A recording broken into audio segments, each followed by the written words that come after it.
närmar sig väldigt, hör vi här. Så fortsätt heja ni så att de orkar hela vägen in. Full fart. Kom igen! Heja! Det är nu loppet avgörs. Är det den bästa kanotpubliken? Ja! Det är klart det är det. Är det någon gång vi ska göra vågen så är det nu.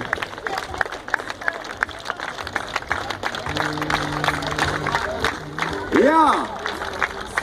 Här är lite vägval, ser det ut som det ut också. Ge dem full support nu. Och så ska vi försöka lista ut vem det är.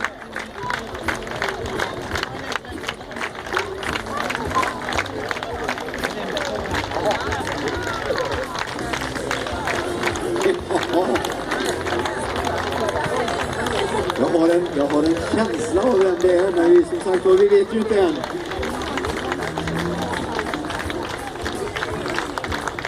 Nummer 476, Nikolaj Mörk. Steffen Burkhardt, 63. Kan ni se nummerlappen?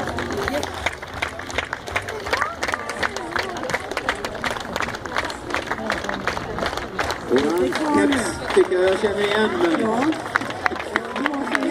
Ja, vi kan ha fel, det vågar ingenting säga.